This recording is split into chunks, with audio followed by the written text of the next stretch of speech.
வணக்கம் என் அன்பு நேயர்களே, மீண்டும் ஒருமுறை இந்த நிகழ்ச்சி மூலம் உங்களோடு இணைவதில் எனக்கு மனம் நிறைந்த மகிழ்ச்சி. இது கேள்விகள் ஆயிரம் நேரம். கேள்விகளால் நமது பகுத்தறிவையும் பட்டறிவையும் புதுக்கிக் கொள்கிற நேரம். எதிர்வருகின்ற நாடாளுமன்ற தேர்தல் ஆனாலும் சரி, தமிழ்நாட்டை பொறுத்தவரை நடக்க இருக்கின்ற 22 சட்டமன்ற தொகுதிகளுக்கான இடைத்தேர்தல் ஆனாலும் சரி, வெறுமனே உறுப்பினர்களை தேர்ந்தெடுக்கக்கூடிய தேர்தலாக மட்டும் இது அமையப் போவதில்லை.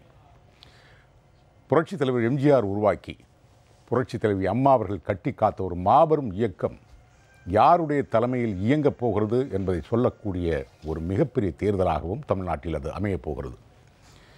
ஆனால் முதலமைச்சர் பழனிசாமி செல்லுகிற இடங்களிலெல்லாம் அம்மாவை மறந்துவிட்டு மோடி அவர்களை தூக்கி பிடிக்கிறார்.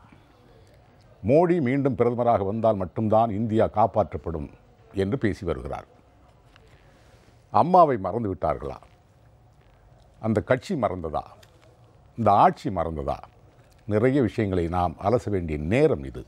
அதனால்தான் இந்த தலைப்பை நாம் இன்றைக்கு கையில் எடுத்துக்கிறோம். அம்மாவின் அரசா எடப்பாடி அரசு? இதுதான் இன்றைய விவாதத்திற்கான தலைப்பு. சொல்லி வைத்தது போல ஒரு அருமையான குரல் கையில் மாட்டியது. உங்களுக்கு பரிச்சயமான குரல் தான், பொருள் எளிதில் விளங்குகின்ற குரல் தான். என்னன்றி கொன்றார்க்கும் உய்வுண்டாம், உய்வு இல்லை செய் நன்றி கொன்ற மகற்கு, செய் நன்றி கொன்ற மகற்கு உய்வில்லை. எத்தனை பெரிய அறங்களை அழித்தவர்க்கும் அந்த பாவத்தை கழுவ வழிகள் உண்டு. ஆனால் ஒருவர் செய்த உதவியை மறந்து தீமையை செய்பவனுக்கு வாழ்வே இல்லை. இந்த குரலை சொல்லும்போதே உங்களுக்கு சில நினைவுகள் மனதில் வந்து போகும், கண்டிப்பாக வந்திருக்கும். அதையும் நாம் இந்த விவாதத்தின் போது கொஞ்சம் இணைத்துக் கொள்ள வேண்டியிருக்கிறது. தலைப்பை பற்றி கொஞ்சம் ஆழமாக விவாதிப்பதற்கு இங்கே 3 விருந்தினர்கள், அவர்களை அறிமுகம் செய்து வரவேற்கிற வேளை இது. திரு சிவ இளங்கோ, சட்ட பஞ்சாயத்து இயக்கம், அவரை அன்போடு வரவேற்கிறேன். வணக்கம். திரு அதிவீர ராமபாண்டியன், அம்மா மக்கள் முன்னேற்ற கழகத்தினுடைய செய்தி தொடர்பாளர் மற்றும் வழக்கறிஞர், அவரையும் அன்போடு வரவேற்கிறேன். வணக்கம். திரு கா ஐயநாதன் அவர்கள், மூத்த பத்திரிகையாளர். வணக்கம். அதிவீர ராமபாண்டியன், உங்கள்கிட்ட தான் முதல் தொடங்கலாம்னு இருக்கேன். இந்த அரசு அம்மாவினுடைய அரசா? அம்மாவுடைய மறைவுக்கு பிறகு நெற்றியடியாக முதலே கேட்கிறேன். நிச்சயமா இல்ல. அம்மாவினுடைய பிம்பத்தை உடைக்கின்ற அரசு. இந்த அம்மா தன்னுடைய ஆளுமையால் எப்படி ஒரு அரசு என்பது இருக்கணும். அதிமுக அரசு புரட்சி தலைவருக்கு அடுத்து எந்த அளவிற்கு மக்களோடு இணங்கி மக்களுக்கு அருகில் போயிருக்கு, மக்கள் நலன் சார்ந்த திட்டங்களில் எவ்வளவு அக்கறை கொண்ட அரசு அப்படிங்கிறத பல இன்னல்களை தாண்டி ஒரு அழகான கட்டமைப்பை ஏற்படுத்தி வைத்திருந்தார். இன்றைக்கு இந்த கட்சியில் இருக்கக்கூடியவர்கள் அந்த கட்டமைப்பை உடைக்கக்கூடிய முதல் பணியை அவங்க செய்கிறாங்க. அதற்கு எனக்கு தெரிஞ்ச அடிப்படையான காரணம் என்ன? நீங்கள் சொன்ன வார்த்தைக்கு அடிப்படையான காரணம் என்ன? இதெல்லாம் சொல்கிறது, இந்த திட்டங்கள் எல்லாம் கொண்டு வந்தது அம்மா கொண்டு வந்ததற்கு அடிப்படையான காரணம் அவங்ககிட்ட இருந்த தாய் உள்ளம். கண்டிப்பாக அதுதான். அதாவது அவங்க அரசியலில் பிரவேசித்து முதல்ல பெற்ற பதவியே அந்த சத்துணவு திட்டத்தை கண்காணிக்கிற உயர்மட்ட குழு உறுப்பினர் பதவி. அது அந்த திட்டம் அவ்வளவு பொலிவாக அவ்வளவு சிறப்பான திட்டமாக இருந்தது. அந்த திட்டத்தில் அந்த உணவு அந்த சர்வீஸ் இருக்கு இல்லையா, சத்துணவு திட்டம்ங்கிறது ஒரு மிகச்சிறந்த திட்டம். அப்போ அந்த திட்டத்திலிருந்து தன்னுடைய அரசியலை தொடங்கினவங்க. அப்போது மக்களை என்ன தேவை, அவர்களை எப்படி அணுகணும், அவர்களுக்கு கொடுக்கக்கூடிய அந்த அரசின் நலத்திட்டம் எப்படி போய் சேரணும், இது ரொம்ப டீப்பாக படிக்கக்கூடிய அந்த ஒரு மிகப்பெரிய துறையிலிருந்து அவங்களுடைய அரசியல் எழுச்சியாக இருந்து வந்தவங்க. அப்படிப்பட்ட ஒரு அரசியல் தலைமையை இவங்க எப்படி சொல்கிறாங்கன்னா, அம்மா மறைவுக்கு பிறகு அம்மா இருந்த அந்த தலைமைச் செயலகத்துக்குள்ளே ரைடு போகிறாங்க. அது ரைடு பல நோக்கங்கள் இருந்தாலும் அவங்களுடைய உண்மையான நோக்கம் இந்த இடத்தை முதல்ல ஒரு மிகப்பெரிய ஒரு இனத்தையோ ஒரு இனக்குழுவையோ ஒரு தலைமையோ சிதைக்கணும்னா அவங்க இருந்த இடங்களை பலகீனப்படுத்துறது. அப்படித்தான் தலைமைச் செயலகத்தில் ஒரு ரைடை கொடுத்து அந்த இடத்த முதல்ல அவன் அம்மா இருந்த இடங்கிற அந்த பிம்பத்தை உடைக்கிறாங்க. அதுக்கப்புறம் அம்மாவோட வீட்டுக்குள்ள ரைடு, இப்படி ஒவ்வொரு விஷயமாக செஞ்சு அதுக்கப்புறம் அம்மா எந்தெந்த திட்டங்களை தடுத்து நிறுத்தி வைத்திருந்தார்களோ அதையெல்லாம் திறந்து விட்டுறது. அதெல்லாம் ஒண்ணுமே இல்லை. குரல் கூட வரல. மிகப்பெரிய அதான் சொல்றேன். அப்போ அதாவது டெல்லியில இருந்து புரட்சி தலைவி அம்மாவை சந்தித்து சலாம் போட்டா அது அம்மாவின் அரசு. இங்கே இருக்கிறவர்கள் டெல்லிக்கு போய் சலாம் போட வாய்ப்பு கொடுங்க அப்படின்னு கேட்டா அது எடப்பாடி அரசு. அதுதான் சொல்றேன். அப்போ அப்படி ஒரு பிம்பத்தை, ஒரு அரசியல் ஆளுமையை வைத்திருந்தவங்கள அம்மா எதிர்க்கிற திட்டங்கள், நீட்டு உடைச்சு விட்டாங்க. அந்த நீட்டு திட்டத்தை இவங்க அனுமதித்தது, தேர்வை அனுமதித்தது ஒரு பிழை என்றால், ஒரு மாணவி அந்த தேர்வினுடைய பலன், அதனுடைய எதிர்விளைவு இது என்னன்னு தெரியாம அனிதாங்கிற மாணவி இறந்து போறா. அப்போ ஒரு அரசு அதுல தவறு செஞ்சீங்க. அப்படி ஒரு மாணவர்கள் அப்போ அந்த நேரத்துல அவங்களுடைய சைக்காலஜிக்கலாக எந்த அளவுக்கு பாதிக்கப்பட்டிருக்காங்க. இப்படி ஒரு தேர்வு வந்துருச்சு, அவங்கள வந்து அருகில் போய் நிற்கக்கூடிய அந்த தார்மீக பொறுப்புல இருந்து விலகிட்டீங்களா? அம்மாவுடைய அரசாவும் இல்லை, அந்த திட்டத்தை தடுத்து நிறுத்தக்கூடிய திராணி உங்கள்கிட்ட இல்லை, அந்த தேர்வை நிறுத்தக்கூடிய திராணி இல்லை. அப்படி அந்த திராணி இல்லைன்னு தவறிட்டாலும் சேவை இருக்கான்னு பார்த்தா அம்மா மாதிரி தாயுள்ள இருக்கான்னு கேட்டால் அதுவும் இல்லை. அந்த மாணவி இருந்து போகிறாங்க. அப்போது இப்படி அனைத்துலேயும் அதை முழுக்க அம்மாவுடைய அப்போ சேவை ஜிஎஸ்டி வேண்டான்னு சொன்னாங்க. விஷயத்தில் இன்னொன்னே சொல்லணும். இங்கே சரி நீட்டை அனுமதிச்சாச்சு, அதற்குள்ள ஒரு வழிமுறைகளை மாணவர்களுக்கு செய்து கொடுத்தாங்கன்னா இல்லை, அதுதான் சொல்ல பாதுகாப்பாக இல்லை. மற்ற மாநிலங்களுக்கு போய் எழுத வேண்டிய ஒரு சூழல் அதற்கு அடுத்த ஆண்டுகளில் அந்த மாணவிகளோடு பாதுகாப்புக்கு சென்ற அவங்களுடைய உறவினர்கள் இறந்து போனாங்க. எத்தனை பேர் ஹார்ட் அட்டாக்ல. அப்போ நல்லா யோசிச்சு பாருங்க, அந்த மாணவிகளோடு உடன் சென்றவர்களுக்கே ஹார்ட் அட்டாக் வருதுன்னா அந்த மாணவிகள் யங்ஸ்டரா இருக்கிறதுனால தப்பிக்கிறாங்க. அப்ப என்ன கொடுமையை அந்த மாணவிகள் அனுபவிச்சிருப்பாங்கன்னு பாருங்க. அப்ப இதையெல்லாம் ஒரு அரசு உணர வேண்டாமா? அப்படி உணராத ஒரு அரசு இந்த அம்மாவினுடைய அரசுன்னு சொல்ல முடியுமா?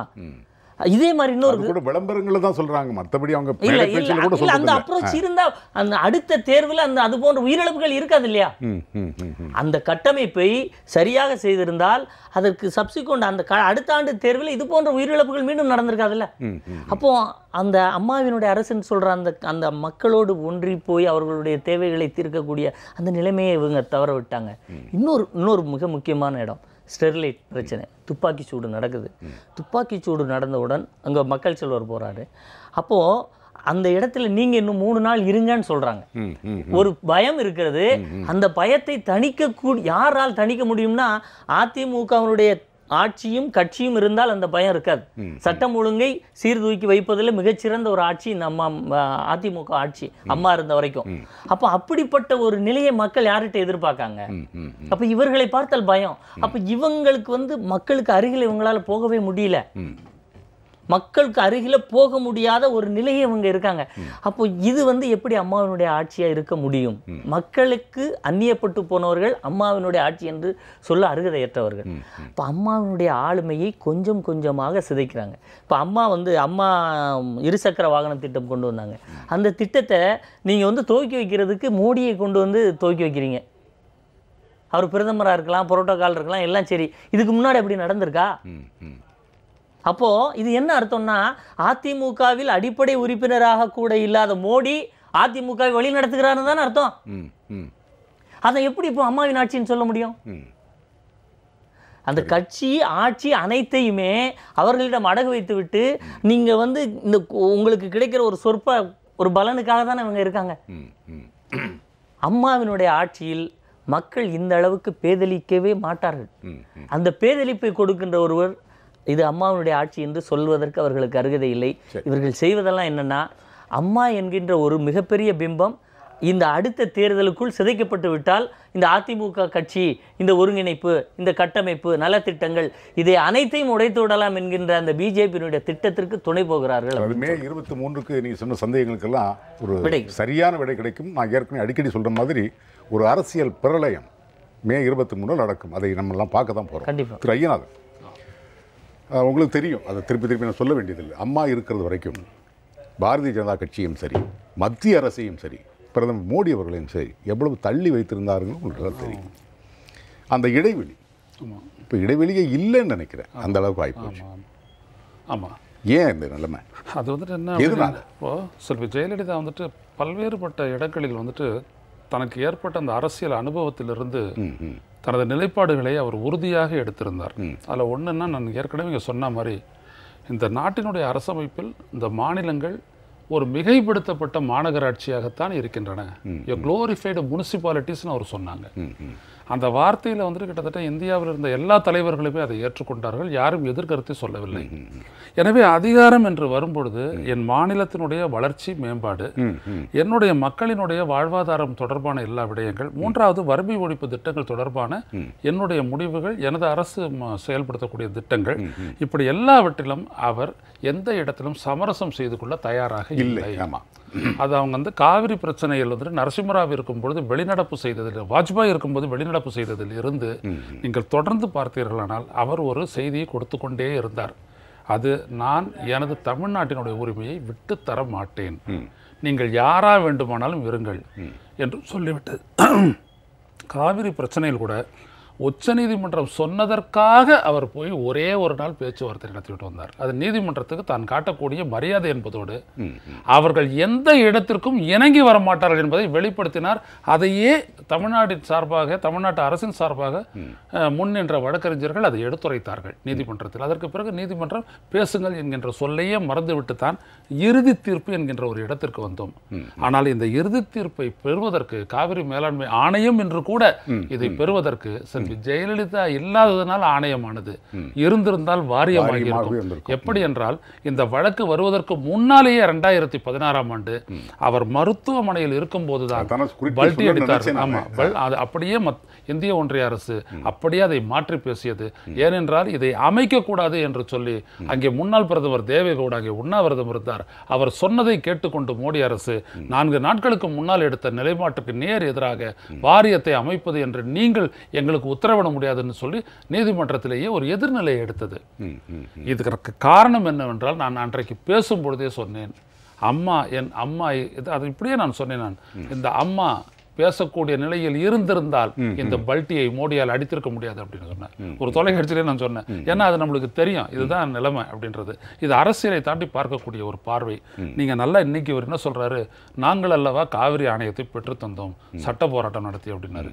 நீங்க சட்ட போராட்டம் நடத்திட்டு நீங்க வந்துட்டு யாரை இன்றைக்கு புகழ்ந்து பேசுகிறீர்களோ அந்த மோடி தான் காவிரி பிரச்சனையில் இந்த தமிழ்நாட்டு அரசிற்கு கிடைத்திருக்க வேண்டிய 2 ஆண்டு கால நீதியை தடுத்தவர் என்பதனை நாம் சொல்லியாக வேண்டும். செல்வி ஜெயலலிதா இருந்திருந்தால் அது நடந்திருக்குமா? அதுதான் இங்கே முக்கியம். அக்டோபரில் நடந்தது அது. இவர் செப்டம்பர் 22ஆம் தேதி மருத்துவமனையில் அனுமதிக்கப்பட்டார். அன்றைக்கு தொடங்கிய சதித்திட்டத்தினுடைய நேர் எதிர்வினை அமமுக, நேர் சாதக வினை இன்றைக்கு இருக்கக்கூடிய பலவீனமான ஒரு கட்சியும் ஆட்சியும். இதுதான் நம்மை பாதித்து கொண்டிருக்கிறது. இன்றைக்கு கூட நாங்கள் எல்லாம் கொதித்து கொண்டிருக்கிறோம். ஹைட்ரோ கார்பன் திட்டங்களுக்காக 340க்கும் மேற்பட்ட கிணறுகளை வந்து கடலோர பகுதிகளில், கடலோரம் என்றால் குறைந்த ஆழப்பகுதி கடலில் அமைக்கப் போகின்றார்கள் என்கின்ற போது நாங்கள் எல்லாம் கொதித்திருந்து பேசுகின்ற பேராசிரியர் ஜெயராமன், சுந்தரராஜன், நான், இன்னும் ஐயா மணியரசன் எல்லோரும் நாங்கள்லாம் பேசுகிறோமே. ஆனால் இந்த மாதிரி ஒரு நிலையை எங்களுக்கு இருந்திருக்காது. ஏன்னா இப்போ போயிட்டு இங்கேருந்து இருக்கக்கூடிய வனம் மற்றும் சுற்றுச்சூழல் அமைச்சர் வந்துட்டு மக்களுடைய கருத்து கேட்க வேணாம் அப்படின்னு சொல்லிட்டு போயிட்டு இவரே நேரம் கடிதம் எடுத்துட்டு போய் கொடுக்குறாருல, அவங்க கேட்டாங்கன்னு. அந்த நிலை செல்வி ஜெயலலிதா இருந்தால் நடந்திருக்குமா? அப்போ அப்படி நடந்திருந்துச்சுன்னா அது அம்மா ஆட்சியா? எந்த ஒரு இடத்திலாவது தமிழ்நாட்டினுடைய உரிமை விட்டு தரப்பட்டிருக்கிறது என்று சொல்லுங்கள்.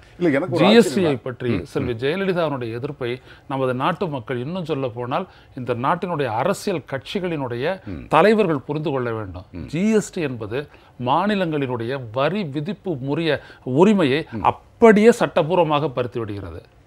எதுவுமே இல்லை.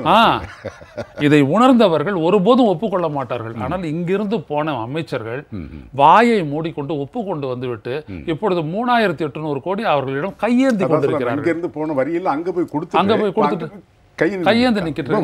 ஆமா, அப்ப இந்த நிலை இருந்தது அப்படின்னா வருமா? இது செல்வி ஜெயலலிதா அப்படின்றது வெறும் ஒரு முரட்டு துணிச்சல் அப்படின்ற மாதிரி எல்லாரும் பேசிக்கிட்டு இருக்காங்க. அதுதான் நான் ஆரம்பத்திலே சொன்னேன். அனுபவபூர்வமாக அரசியலில் அவர் பெற்ற அந்த அனுபவத்திலிருந்து வந்த நிலைப்பாடு அது. அதுல தான் ஒரு உறுதியா இருந்ததை செஞ்சாரு. இப்போ உங்களை எதுலையாவது அதில் நிற்க முடியுமா? இதைத்தான் வந்துட்டு இந்த தினகரன் ஆரம்பத்தில் பேட்டியில் சொல்லும்போது சொன்னார், பாஜகவினுடைய மிரட்டலுக்கு பயந்து அவருடைய அடிமையாகி இந்த ஆட்சியை காப்பாற்றிக் கொண்டு நம்மளுக்கு துரோகம் செய்து கொண்டிருக்கிறார்கள் அப்படின்ற ஒரு வாக்கியத்தை அவர் அடிக்கடி சொல்வார். அப்படின்னா அது காரணம் இதுதான். நீங்க எதுக்கு நீங்க மிரளணும்?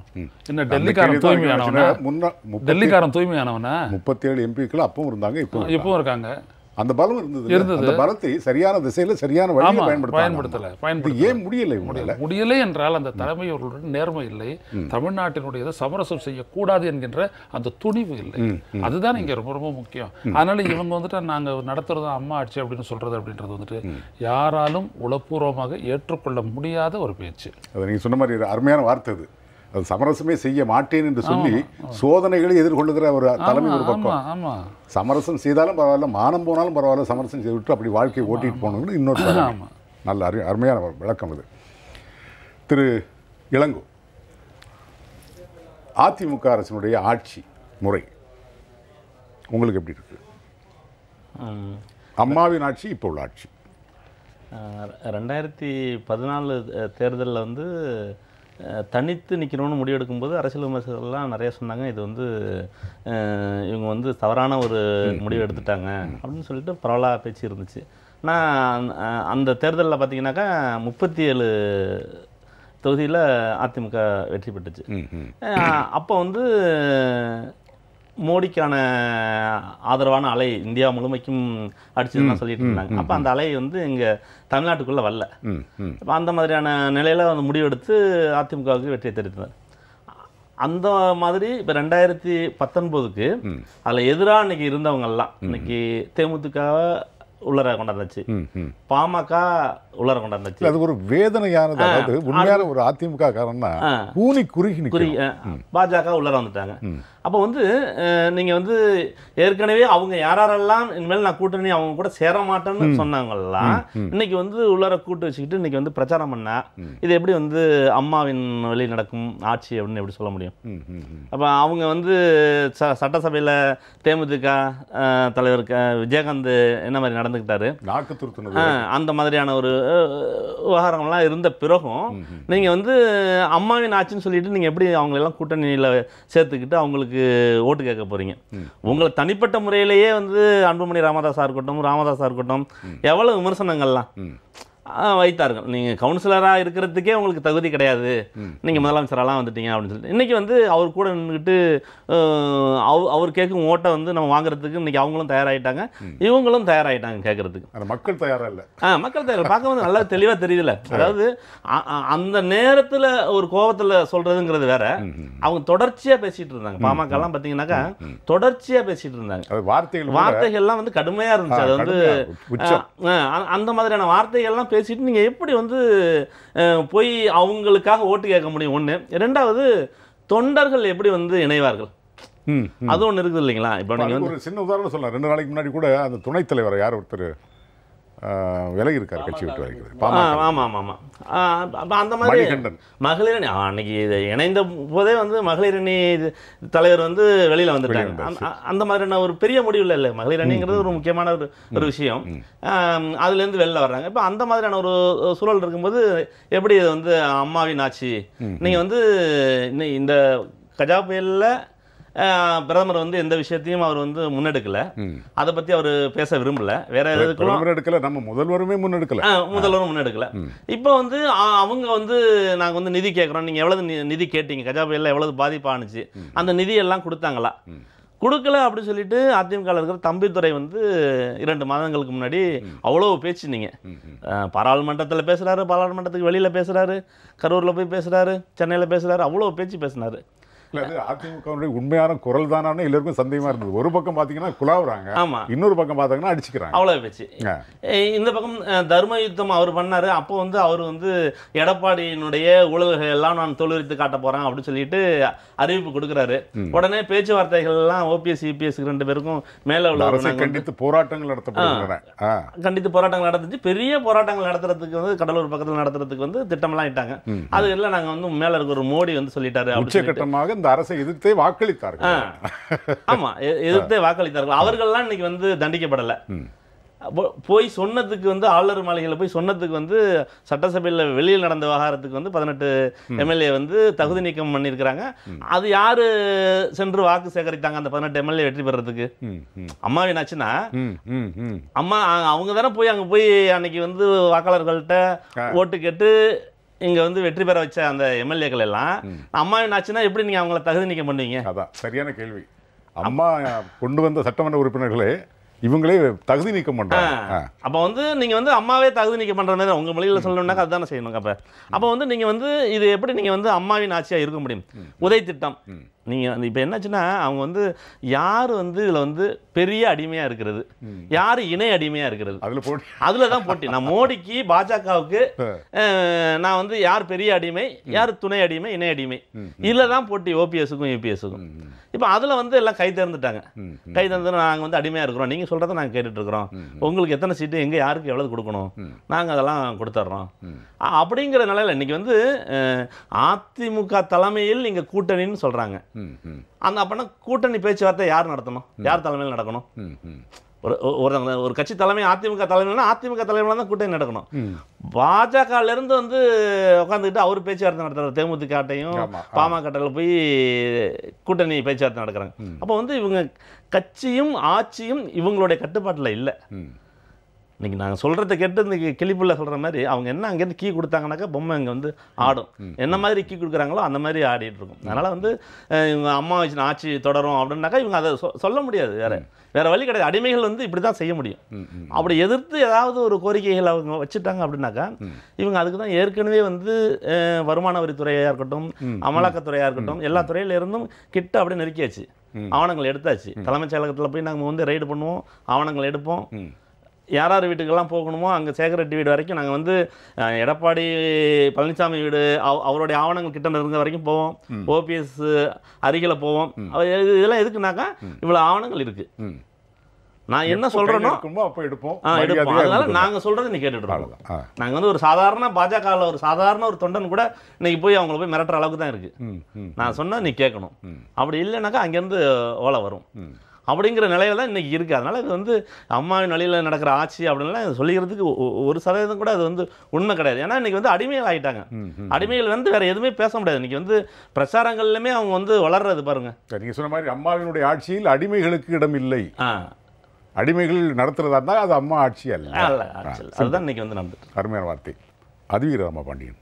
இன்னொரு முக்கியமானது, சமீபத்தில் ஓபிஎஸ் வந்து சொல்கிறார், அம்மாவுடைய ஆன்மாவுக்கு பயந்து பயந்து நாங்கள் ஆட்சியை நடத்துகிறோம் அப்படின்னு.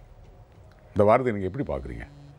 அதாவது இதுவரை நடந்த வரலாற்றுகளில் இப்படி ஒரு பொய்யை யாருமே கேள்விப்பட்டிருக்க முடியாது அப்படிங்கிறதான் என்னுடைய கருத்து. ஏன்னா செய்கிறதெல்லாம் அம்மாவுடைய எண்ணத்துக்கு விரோதமாக செய்கிறாங்க. இன்னும் ரொம்ப சிறப்பாக சொல்லணுன்னா, கடந்த தேர்தலில் அம்மா கேட்டது நிர்வாகத்தில் சிறந்தது இந்த லேடியா அந்த மோடியான்னு. இன்னைக்கு அந்த அமைச்சர் ஒருத்தர் சொல்கிறார், லேடி எங்கள் டாடி, இந்த மோடி எங்கள் டாடிங்கிறார். இது அம்மாவுடைய ஆன்மா இதை ஏற்றுக்குமா? ஒரு மக்கள், அதாவது அனைத்து கட்சிகளும் வந்து தேர்தல் அறிக்கையை போன வருஷம் அடித்து வச்சிருந்த சிஸ்டத்திலேருந்து டேட்டை மாற்றி போட்டிருக்காங்க. அவங்க திமுக வைக்கிற கோரிக்கையெல்லாம் பார்த்தீங்கன்னா எப்போ தேர்தலை சந்தித்தாலும் பேட்டர்ன் அதே தான் இருக்கும். அதில் ஒன்றை கூட நிறைவேற்றியதாக ஒரு வரலாறு கிடையாது. ஆனால் ஒரே ஒரு தலைவர் தமிழ்நாட்டில் கடந்த 1.5 ஆண்டு காலமாக தமிழகம் முழுவதும் சுற்றி வந்து என்னென்ன தேவை தமிழகத்தில் இருக்கிறது, என்ன நிலைமையில் தமிழகம் இருக்கிறது, இதையெல்லாம் ஸ்டடி பண்ணி ஒரு தேர்தல் அறிக்கையை வெளியிட்டார்னா அது மக்கள் செல்வர் தான். அதனால தான் அவருக்கு அத்தகைய வரவேற்பை நம்ம பார்க்க முடியுது. இதுதான் வந்து அம்மாவுடைய செயல் திட்டம். எப்போவுமே ஒரு கட்டமைப்பு, ஒரு விஷயத்தை தொடங்குறதுக்கு முன்னாடி அதுக்குள்ளே டீப்பாக போய் அனலைஸ் பண்ணி என்ன தேவை, என்ன செய்தால் அவர்களுக்கு சரியாக இருக்கும் அப்படிங்கிற ஒரு தெளிந்த ஒரு நிலையை முதல்ல அடைஞ்சிட்டு அதுக்கப்புறம் ஒரு திட்டத்தை கொடுப்பாங்க. அந்த வழியில் இன்றைக்கு மக்கள் செல்வர் வந்து பயணிச்சுக்கிட்டு இருக்காரு. நான் சொன்ன மாதிரி அம்மா வந்து லேடியா மோடியா என்று கேட்டார்கள் அந்த கடந்த தேர்தலின் போது. ஆனால் இன்றைக்கு அந்த அமைச்சர்கள் என்ன கேட்குறாங்க, மோடி எங்கள் டாடின்னு சொல்கிறாங்க. இன்னொரு எம்பி முன்னாடி என்ன சொல்கிறாருன்னா, அம்மாவை வணங்குவதை போல தமிழிசையை வணங்குறேன் அப்படின்னு சொல்கிறாரு. இது என்ன ஒரு தோற்றம், இந்த தோற்ற போல்வு, இந்த வார்த்தை கட்டமைப்புலாம் அது தொண்டர்களுக்கு எவ்வளவு வேதனையை கொடுக்கும். எவ்வளவு ஒரு மிகப்பெரிய தலைவரை போய் இது போன்ற ஒரு கீழே இறக்கி சொல்றது. சரி, இவ்வளவு சொல்றீங்களே உங்களை மோடி எங்கள் டாடின்னு, அம்மா வந்து மருத்துவமனையில் இருந்தபோது ஒரு முறை வந்து பார்த்தாரா அந்த மோடி? அப்போ அப்படிப்பட்டவர்களை நீங்கள் இந்த இயக்கத்துக்கு அருகிலே சேர்க்கக்கூடாது. ஆனால் அம்மாவின் திட்டத்தை தொடங்குவதற்கு நீங்கள் அவங்களெல்லாம் கூட்டிட்டு வரீங்களா? அப்போ இது என்ன நடக்கிறதுங்க? அந்த அதிமுக தனத்தை தமிழகத்தில் முழுவதும் உடைக்கணுங்கிறத அவங்க செய்கிறாங்க. அதுக்கு நீங்கள் எல்லாம் துணை போகிறீங்களா?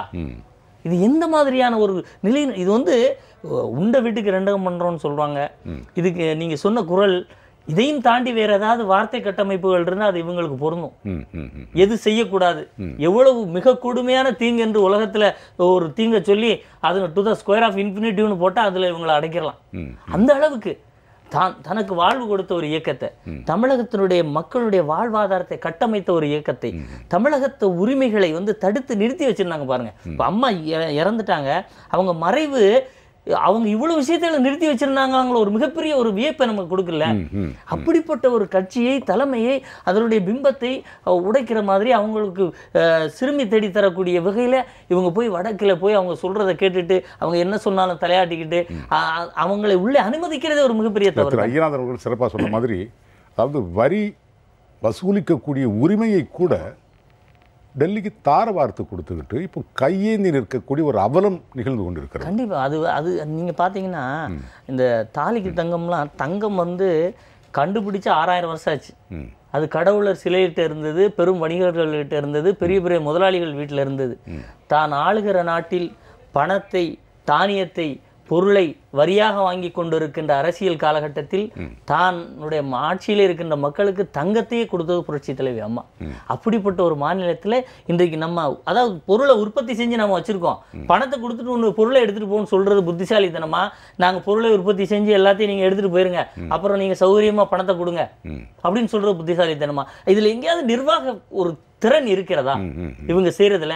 அப்புறம் அனுப்பிச்சு விட்டுட்டு அந்த உதய் மின் திட்டத்தை சொன்னார் சகோதரர், உதய் மின் திட்டத்துல 22,000 கோடி ரூபாய் கடன் சுமை ஏற்றி விட்டாங்க. வரும் ஆண்டுக்கு 1,800 கோடி ரூபாய் வட்டி கட்ட வேண்டியிருக்கு. இதெல்லாம் என்ன ஒரு மன, ஏற்கனவே நீங்க வந்து அந்த கடன் வாங்கக்கூடிய அந்த தொகை 23.5 சம்திங் போயிட்டீங்க. இன்னும் 1.5% மேல போயாச்சுன்னா அவ்வளவு, அதுக்கு மேல கடன் வாங்கினா நம்ம திவாலா அரசுன்னு சொல்ல வேண்டியதான். அந்த நிலைமைக்கு நீ கொண்டு வந்து வச்சுட்டு இது அம்மாவினுடைய அரசுன்னு எப்படி இவங்க சொல்ல முடியும்? நிர்வாக திறனே இல்லை. எதை செஞ்சால் நம்மளுடைய நாட்டினுடைய பொருளாதாரத்தை வந்து நாம் அவர்களிடம் கையேந்தி நிற்கக்கூடிய நிலைமை இருக்கும். அது இவர்களிடம் கொடுக்க கூடாது. தேசிய உணவு பாதுகாப்பு சட்டத்தில் கூட இந்த தான் உள்ளேயே விடாமல் இருந்தது. என்ன மானியம் வேணுமா, மானியத்தை நீயே வச்சுக்கோ, நான் மாநில அரசு பார்த்துக்கோ அப்படின்னு சிறப்பான நீங்க இடத்தை தொட்டீங்க. இந்த அம்மா உணவகத்துல கடந்த ஆண்டு இவங்க நிதிநிலை அறிக்கைமா சொல்லும்போது சில அம்மா உணவகங்கள் மூடப்பட்டிருக்கு. அம்மா உணவகங்கள் எவ்வளோ பெரிய திட்டம், அதாவது மாநிலம் கடந்து நாடு கடந்து அந்த திட்டம் வரவேற்றப்பட்டது. அவர் அம்மாவுடைய கனவு திட்டம். அது அவங்க இருந்த வரைக்கும் எவ்வளவு ஒரு இதாக நடத்துனாங்க. எத்தனை பேர் இந்த திட்டத்தின் மூலம் ஒரு கவரப்பட்டு எப்படி இது இப்படி ஒரு முதலமைச்சரால் சாத்தியம்னு சொன்னாங்க. அந்த திட்டத்திற்கு இன்றைக்கு லாப நட்ட கணக்கு பார்த்து கொண்டு இந்த அரசு வந்து அதை மூடுவதற்கான வழியில் இருக்காங்க. இந்த எல்லா திட்டங்களும் வந்ததனுடைய அடிப்படை கோடு, ஒற்றை புள்ளி, தாய் உள்ளம். அது இருந்தால் தான் அந்த திட்டங்கள் வந்திருக்கும். கண்டிப்பாக. திரு ஐயநாதன், இப்போது திரு டிடிவி அவர்களுடைய இந்த பிரச்சார பயணத்தை பார்த்தோம் இல்லையா, அந்த எழுச்சி உங்களுக்கு சொல்லுகிற பாடம் என்ன? இது அம்மாவினுடைய அரசாக இருந்திருந்தால் இப்போ 2 தலைமை, ஒரு தலைமை என்று சொல்லப்படுகிறது, இன்னொரு தலைமை இருக்கிறது. இந்த தலைமைக்கு இவ்வளோ கூட்டம் கொடுத்து இன்னொரு தலைமை, சொல்லப்படுகிற தலைமைக்கு கூட்டம் இருக்கிறதா இல்லையான்னு உங்களுக்கே தெரியும். இந்த கூட்டம் என்ன சொல்லுது? இது அம்மாவினுடைய அரசு தானா? நீங்கள் எவ்வளவு மறைத்தாலும் எங்களுடைய ஆதரவு இவருக்கு தான் என்று சொல்லுகிறது. இன்றைக்கு எந்த தொலைக்காட்சியில் இதை காட்ட போகிறதில்ல, ஒரு படமாக கூட போட போகிறதில்ல, எந்த பத்திரிகைகளும் போடலை. இவ்வளோ செய்தி, இவ்வளோ பேர் வந்தாங்க அப்படின்றதையும் யாரும் சொல்ல போகிறதில்ல. ஆனால் சில ஏடுகள் மட்டும் திட்ட தெளிவாக எழுதி விட்டுறேன்.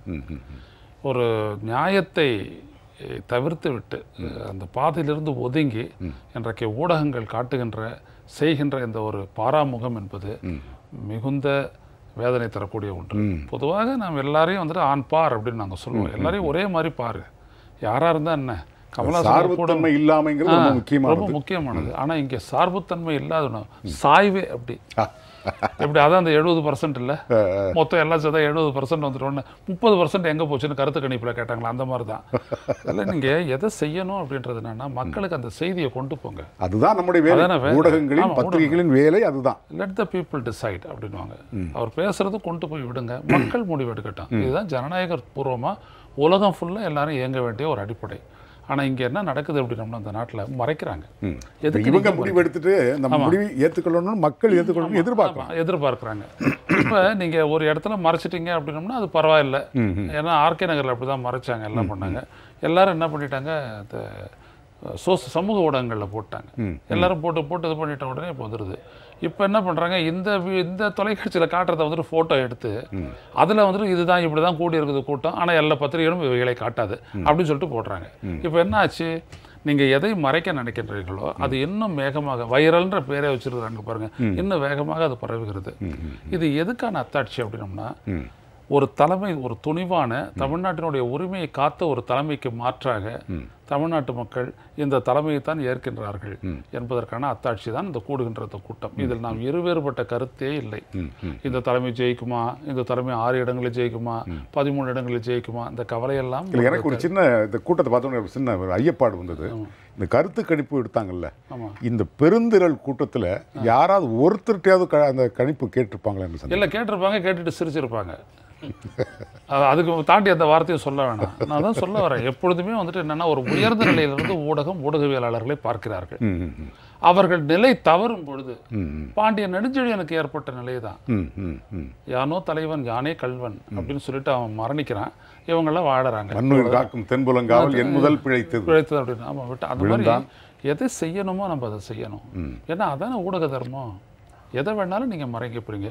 மோடின்ற போது நீங்கள் காட்டின உடனே NDTV-காரன் என்ன பண்ணிட்டான், அந்த கேமராவை அப்படியே பின்னாடி கொண்டு வந்தான், எல்லாம் எழுந்து போகிறத காட்டினான். அவனுக்கு அது விருப்பம் கிடையாது, ஆனால் இப்படி நிகழுது அப்படின்றத நீங்கள் தெரிஞ்சுக்கங்க அப்படின்றது தான். அதே தான் இங்கேயும். இப்போ நீங்கள் எல்லாரையும் நீங்கள் காட்டும் போது முதுகுக்கு பின்னாடி கேமரா வச்சு அவர் பேசக்கூடிய அந்த கூட்டத்தை காட்டுறீங்க இல்லையா? அப்போ இவர் முதுகுக்கு பின்னாடி ஏன் கேமரா போக மாட்டேன்னு சொல்லிச்சா? போக மாட்டேன்னு சொல்லிச்சா? அப்போ எந்த மக்களினுடைய எழுச்சியை நீங்கள் மறைக்க நினைக்கின்றீர்களோ அந்த மக்கள் நாளைக்கு உங்களை பார்த்து என்ன சொல்லுவாங்க? அதான் நீங்க 23ஆம் தேதி அப்படின்னு நீங்க சொல்றீங்க. அதுக்கு முன்னாடியே 18ஆம் தேதிக்கு அப்புறமே எல்லாரும் பேசுவாங்க, உங்களை எல்லாம் பத்தி ரொம்ப எங்களுக்கு தெரியும் அப்படின்ட்டு. அப்பதான் அன்னைக்கு தான் அவங்க உணர போறாங்க. ஏன்னா இவங்க செய்யறது, நான் ஒரு திட்டமிட்ட இது ஒரு அதர்ம செயல், இப்படியெல்லாம் நீங்க செய்யவே கூடாது. ஒரு முக்கியமான ஒரு தலைவர் கூப்பிட்டு ப்ரெஸ் மீட் கொடுக்கும்போது நீங்கள் போயிட்டு எடுக்கிறீங்களே, ஏன் அந்த இடத்துக்கு வந்தீங்க? நீங்கள் அவரை மக்கள் மதிக்கிறதுனால தானே நீங்கள் எடுத்தீங்க. அப்போ அந்த மக்கள் மத்தியில் அவர் போகும்போது நீங்கள் காட்டணும் இல்லையா? ஏன் மறைக்கிறீங்க? ஏன் மறைக்கிறாங்க அப்படின்னோம்னா, இவங்க வந்துட்டு திட்டம் வகுத்திருக்கிறாங்க. இந்த கட்சி தான் இங்கே இருப்பதை போல ஒரு பிரம்மையை உண்டாக்கி அதன் மூலம் வாக்குகள் எல்லாம் அப்படியே கொண்டு செல்ல வேண்டும் என்று நினைக்கிறார்கள். அவர் பயணம் பண்ணாது இருந்தாருன்னா இது ஒர்க் அவுட் ஆகும். அவர் எல்லா இடத்துக்கும் போறாரு. ஒரு நாளைக்கு 9-10 சட்டமன்ற தொகுதிகளை அவர் ஒரு நாளைக்கு பார்க்குறாரு. அதெல்லாம் நடக்குமா? அதெல்லாம் சரி சரி சரி. இளங்கோ, உங்களுடைய இறுதி கருத்து ஒரு நிமிஷத்துக்குள்ள முடிச்சிருங்க. தலைப்பை ஒட்டி, இது அம்மாவினுடைய அரசா? அம்மாவின் ஆட்சியாக இருந்துச்சுனாக்கா 8 வழிச்சாலைக்கு அனுமதி கொடுத்துருப்பாங்களா? இந்த அரசாணை வெளியிட்டிருப்பாங்களா? இன்னைக்கு அந்த அரசாணை வெளியிட்டு இந்த அரசாணை நீதிமன்றத்தால் ரத்து செய்யப்பட்டிருக்கிறது. அப்போ வந்து இது வந்து அம்மாவின் ஆட்சின்னு சொல்லிட்டு அவங்க கொள்கைக்கு எதிரான முரணான ஒரு விஷயங்கள்ல தான் இவங்க வந்து பண்ணிட்டு இருக்கிறாங்க. ஒவ்வொரு விஷயத்துலையுமே நீங்கள் இன்னைக்கு வந்து உள்ளாட்சி தேர்தலை நீங்கள் வந்து கிட்டத்தட்ட 2 ஆண்டுகளாக நடத்த முடியல. ஏன்னா மக்கள் கிட்ட போக முடியல. அப்போ நீங்கள் வந்து உண்மையிலே நீங்கள் ஒரு அம்மாவின் ஆட்சி தான் நடத்துறீங்க அப்படின்னாக்கா நீங்கள் பயப்படாமல் மக்கள்கிட்ட போகலாமே. கிட்டத்தட்ட 6000 கோடி ரூபாய் மத்திய அரசினுடைய பங்கீடு இன்னைக்கு வந்து சேரல இன்னைக்கு வந்து தமிழகத்தில். அப்போ நீங்கள் வந்து அம்மாவின் ஆட்சின்னு சொல்லிட்டு இன்னைக்கு நீங்கள் வந்து அடிமையாக இருந்து இன்னைக்கு வந்து இந்த முதலமைச்சர், துணை முதலமைச்சர், இந்த பதவிகளை நம்ம வந்து அந்த பதவி சுகத்தை அனுபவிச்சுட்டு இருக்கலாம் அப்படிங்கிற அந்த ஒரே ஒரு விஷயம் தான். இன்னைக்கு வந்து காற்றுள்ள போதே தூற்றிக்கொள் அப்படிங்கிற பழமொழிக்கு ஏற்ப இன்னைக்கு நமக்கு பதவி இருக்குது. பதவி இருக்கும்போதே நம்ம வந்து எவ்வளவு கொள்ளையடிக்கணும். இனிமேலுக்கு அது மாதிரியான வாய்ப்பு கிடைக்குமா அப்படின்னாக்கா கண்டிப்பாக கிடைக்காது. சரி, அதான் மே 23 இந்த கேள்விக்கெல்லாம் விடை சொல்லும். இந்த மாய கண்ணாடிகள் உடைந்து நொறுங்கும், ஒரு புதிய சரித்திரம் பிறக்கும், அந்த நம்பிக்கை இருக்குது. விவாதத்தில் கலந்து கொண்டு உங்களுடைய கருத்து பயிர்களுக்கு ஜெயபிரகாஷ் தொலைக்காட்சியின் சார்பில் நெஞ்சார்ந்த நன்றி. நேயர்களை, மீண்டும் ஒரு கேள்விகளாக நிகழ்ச்சி உங்களை சந்திக்கும் வரை உங்களுக்கு நன்றியும் வணக்கம் சொல்லி விடைபெறுவது உங்கள் MJ ரகு. வணக்கம் நேயர்களே.